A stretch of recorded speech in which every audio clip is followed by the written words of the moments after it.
Le journal sur Al 24 News, mesdames, messieurs, bonsoir, bienvenue pour cette édition. Voici les titres de l'édition. La cause sahraoui discutée au Comité des droits de l'homme à Genève. L'ambassadeur permanent de l'Algérie appelle l'ONU à prendre ses responsabilités face au peuple sahraoui.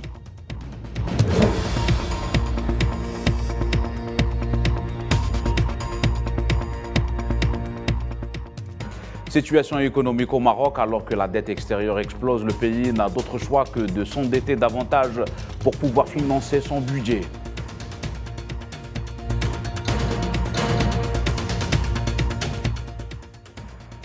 Situation politique au Liban, le pays du Cèdre face au blocage politique et une crise économique.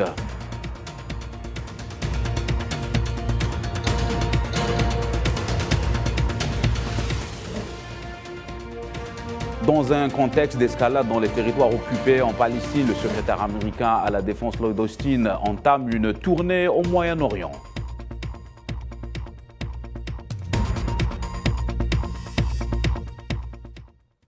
Bonsoir à tous, voilà pour les titres. L'ambassadeur et représentant permanent de l'Algérie auprès des Nations Unies à Genève, Lazhar Soualem, a rappelé les pays membres de l'ONU ainsi que l'ensemble de ses organes négociables lors du dialogue interactif avec le haut-commissaire aux droits de l'homme dans le cadre de la 52e session du Conseil. Il a rappelé à la nécessité de respecter et de mettre en œuvre leurs engagements internationaux et prendre leur entière responsabilité envers le peuple sahraoui sous occupation marocaine, et ce en garantissant ses droits inaliénables.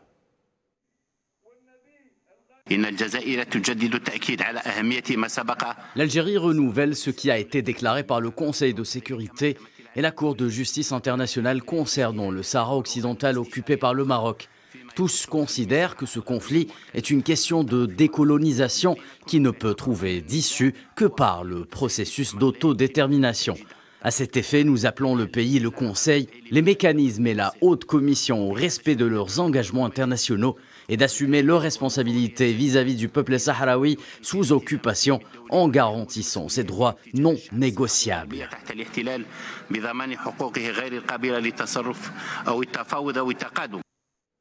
Et de la même manière, le représentant permanent de la Palestine auprès des Nations Unies à Genève, l'ambassadeur Ibrahim Kerachi, est revenu dans son discours sur la situation des droits de l'homme en Palestine et dans d'autres territoires occupés, et que l'entité sioniste est le premier violateur de la Charte des Nations Unies et continue ses violations du droit international humanitaire et du droit international des droits de l'homme. S'exprimant au sujet du rapport préparé sur la situation des droits de l'homme en Palestine, Kerachi a appelé la communauté internationale et tous les organes et organisations internationales et les États partis à prendre des mesures coercitives conformément aux dispositions de la 4e Convention de Genève et de boycotter la puissance économique.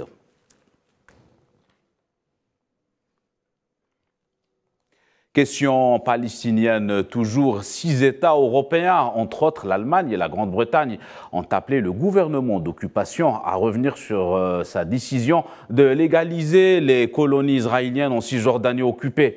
Dans un communiqué, les 6 États ont dénoncé la violence pratiquée par les gangs des colons contre les civils palestiniens, appelant à sanctionner les criminels et les condamner par voie judiciaire.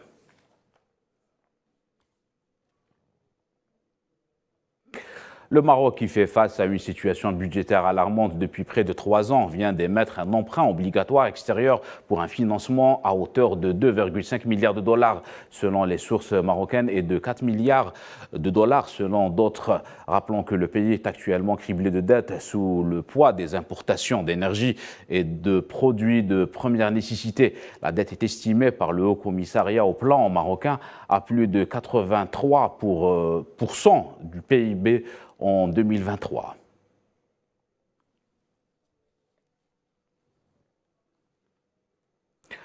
Actualité régionale toujours, lors de sa rencontre avec le ministre des Affaires sociales, Le président tunisien Kais Saïed a estimé que l'invitation des personnes étrangères en Tunisie pour manifester est inacceptable, tout en indiquant que le syndicat des travailleurs est libre d'organiser des manifestations, mais il n'est pas libre d'inviter des étrangers à y participer, ce qui semble confirmer la décision des autorités d'empêcher un certain nombre de responsables syndicaux étrangers l'entrée au pays pour participer aux manifestations organisées par le syndicat des travailleurs. Certains appellent des étrangers à manifester en Tunisie. Ceci est inacceptable. La Tunisie est loin d'être un pays sans souveraineté. Je les invite à aller consulter les positions de l'UGTT en 1977 et 1978 et de constater comment elles étaient. Quiconque veut organiser une manifestation est libre de le faire, mais il n'est pas libre d'inviter les parties étrangères à y prendre part. Les Nations Unies et leurs partenaires se réunissent à Doha, au Qatar, du 5 au 9 mars, à l'occasion de la conférence des pays les moins avancés PMA 5. L'objectif est de mettre en place un nouveau pacte en soutien aux pays dont la vulnérabilité est de plus en plus exposée par la pandémie du Covid-19. Projection dans les perspectives de cette conclave dans un sujet signé Lila Gertal. La conférence des pays les moins avancés qui se tient tous les 10 ans vise à faire revenir les besoins des 46 pays appartenant à ce groupe en haut de l'agenda mondial afin de les aider alors qu'ils s'efforcent de se remettre sur la voie du développement durable, dira l'organisation internationale. Les débats lors de cette réunion s'articulent autour du programme d'action de Doha qui se veut la feuille de route du développement pour les pays les moins avancés convenus en mars 2022. Ce programme vise notamment à éliminer la pauvreté, renforcer les capacités, tirer parti du pouvoir de la science, de la technologie et de l'innovation pour lutter contre les vulnérabilités et atteindre les objectifs de développement durable. Il tend également à soutenir la transformation structurelle en tant que moteur de prospérité, renforcer le commerce international des pays les moins avancés et surtout l'intégration régionale, lutter également contre le changement climatique et aider à se remettre de la pandémie du Covid-19 dont les pays les moins avancés ont été le plus touchés. Tout en mobilisant bien sûr la solidarité internationale et redynamisant les partenariats mondiaux. Cela permettra également de se remettre sur la bonne voie pour atteindre les objectifs de développement durable, y compris la lutte contre le changement climatique. Ceci en rappelant que la première conférence des pays les moins avancés s'était tenue à Paris en 1981. Et je reviens, mesdames et messieurs, à la question palestinienne. Nous avons avec nous en direct de Paris Maître Gilles Devers, avocat au barreau de Lyon. Bonjour, Maître Devers. Bonsoir plutôt.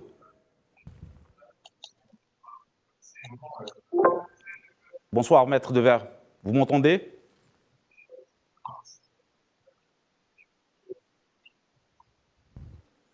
Maître Devers, vous m'entendez? Je crois qu'on a un problème de liaison avec Maître Devers. Je rappelle qu'il était avec nous en direct de Paris. Vous m'entendez? Oui, ça y est, je vous entends. Bonjour à tous. Très bien, très bien. Bonsoir, Maître Gilles Devers. Alors, je disais, je reviens à la question palestinienne et cette décision de 6 États européens qui demandent au gouvernement israélien de revenir sur la décision de légaliser les colonies israéliennes en Cisjordanie. Quelle lecture vous faites de cette décision, plutôt de cette demande? Manifestement, les dirigeants européens ont peur. Ils ont peur de l'évolution politique en Israël, c'est particulièrement net. On le voit dans les éditoriaux de la presse et dans la déclaration des personnalités politiques.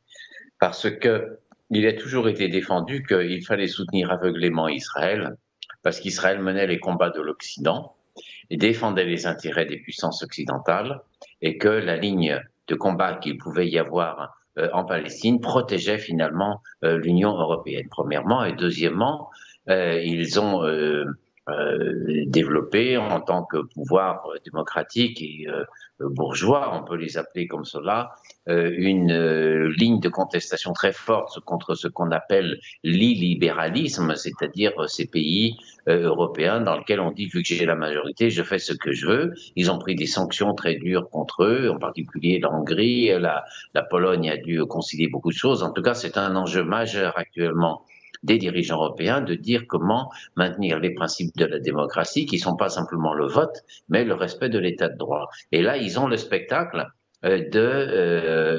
d'Israël qui fait le pire que les États qu'ils ont combattus. Donc évidemment que les oppositions, la presse et toute l'opinion lui dit mais comment tu fais pour dire une chose pour l'un et une chose pour l'autre. Donc le double langage et le double standard est une donnée acquise de la diplomatie, mais là, elle trouve ses limites.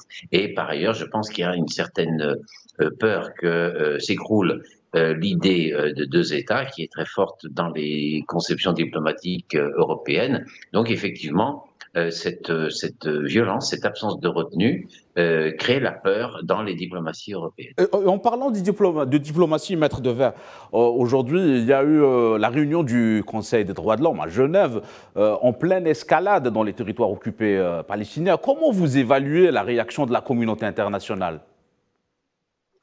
La communauté internationale, elle a beaucoup à se faire pardonner parce qu'elle est la première responsable. Je dis globalement, hein, il y a des individualités et des pays qui ont toujours tenu une ligne de respect et de soutien au peuple palestinien pour la défense de sa souveraineté.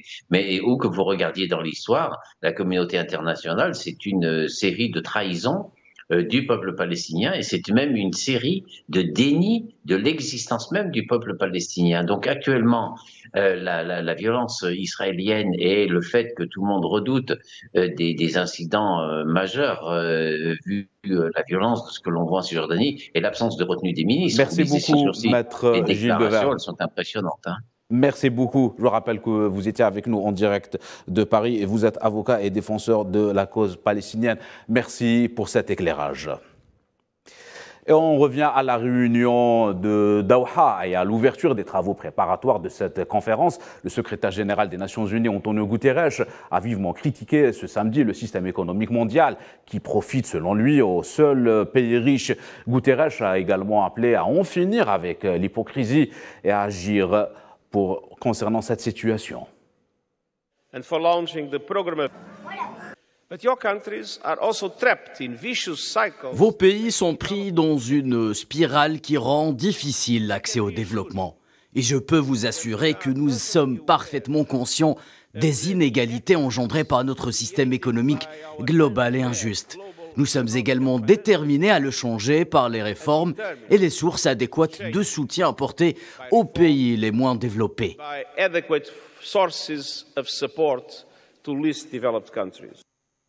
Je vous le disais en titre, le pays du Cèdre vit une conjoncture exceptionnelle liée à une vacance de pouvoir qui dure depuis plus de 4 ans. S'ajoute à cela une crise économique et financière qui n'épargne aucun secteur. Le point sur la situation au Liban avec Safouane Ben Sabri. Le Liban s'enlise de plus en plus dans la crise, sans président depuis 4 mois et sans réel gouvernement depuis 9 mois. Le pays traverse l'une des plus graves crises de son histoire. Le pays du Cèdre souffre d'une double crise conjoncturelle et structurelle. La conjoncture internationale et nationale actuelle empêche le pays de voir le bout du tunnel. La livre libanaise s'effondre au fil des semaines, voire des jours. $1 s'échange désormais contre 15 000 livres libanaises. Les banques refusent aux épargnants l'accès à leurs comptes, ce qui donne parfois lieu à des scènes hors du commun. Les Libanais procèdent à des braquages pour récupérer leurs propres économies. La crise économique et financière, imputée à la paralysie politique, a fait plonger 80% de la population libanaise dans la pauvreté. Le pays est par ailleurs fortement dépendant de sa diaspora, qui contribue désormais principalement à la survie de l'économie libanaise. Sur le plan structurel, le Liban est tributaire d'un système parlementaire multiconfessionnel unique au monde qui rend toute feuille de route nationale difficile à mettre en place, tant les intérêts divergent selon les partis politiques. L'État, quant à lui, est rongé par les luttes intestines et une corruption endémique, incapable pour l'heure de remplacer l'ex-président Michel Aoun, ce qui rend toute perspective d'avenir difficile à émettre. Dans le cadre d'une tournée dans la région, le secrétaire américain à la Défense est attendu à Amman, la capitale jordanienne. Lloyd Austin compte rencontrer des dirigeants de la région et les perspectives du renforcement de la coopération avec Washington. Cette tournée survient dans un contexte d'escalade dans les territoires occupés palestiniens suite aux campagnes d'incursion menées par les forces d'occupation dans différentes villes palestiniennes.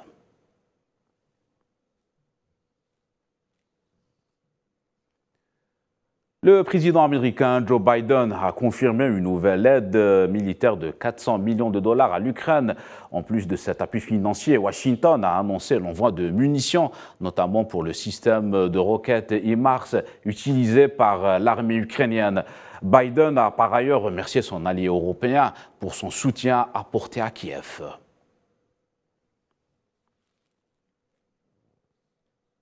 Conflit en Ukraine toujours au moment où la bataille fait rage à Bakhmout. Le ministre de la Défense russe, Sergei Shoigu, a inspecté ce samedi un poste de commandement sur le front dans l'est de l'Ukraine. Dans un communiqué, le ministère russe de la Défense a indiqué que le ministre avait inspecté un poste de commandement sur le front dans la direction de Donetsk Sud, sans préciser le lieu exact ni la date de cette visite.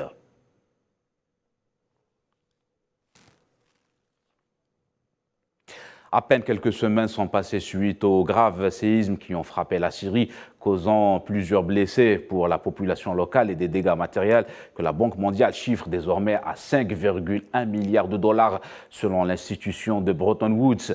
Les dégâts provoqués par le séisme sont équivalents à 10% du PIB du pays et s'étend sur 4 gouvernorats où résident 10 millions de personnes, dont de nombreux déplacés internes.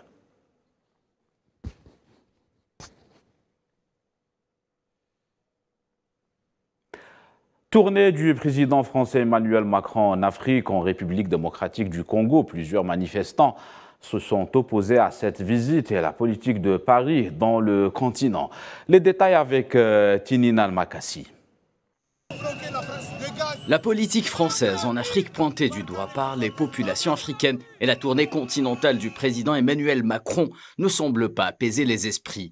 Le désir de la jeunesse qui veut marquer un tournant dans son indépendance est un processus politique maturé par 60 ans de ce qui est communément appelé la France-Afrique. Le président français qui se targue à chaque fois de ne pas appartenir à la génération France-Afrique portée par la fougue de son jeune âge et la facilité de son verbe, s'est voulu avant son arrivée à l'Élysée l'architecte d'une nouvelle coopération et amitié afro-française, se heurte très vite à la réalité des intérêts de Paris en Afrique. Et comme ses prédécesseurs, Macron fera du néolibéralisme et du néocolonialisme sans fer de lance. De la beauté de son discours à Ouagadougou ou à Alger en 2017 ne restera que de simples promesses d'un discours qui peine à se concrétiser. La dernière tournée africaine de Macron, débutée le 1er mars dernier, n'a pas été accueillie favorablement par les populations africaines. L'Afrique veut en finir avec la présence militaire étrangère sur ses territoires et pourtant, le 27 février dernier, lors de son discours sur le futur des relations avec l'Afrique, Emmanuel Macron, là aussi, n'a écouté que d'une oreille distraite les revendications africaines et s'est attelé à défendre de nouveaux partenariats militaires. Ce refus de la politique étrangère française a été mis en évidence il y a de cela des mois au Mali, au Burkina Faso ou encore en Centrafrique. Il a été porté durant cette tournée africaine par les Congolais, que ce soit à Kinshasa ou à Brazzaville, des deux côtés du fleuve Congo. L'hostilité est la même et les raisons sont propres à tout un continent. C'était un sujet signé Tinina Al-Makassi et commentaire de Khaireddine Batache. L'Union européenne a annoncé le déblocage d'une aide de 45 millions d'euros pour la République démocratique du Congo et la mise en place d'un pont aérien humanitaire assuré par l'Union européenne vers Goma.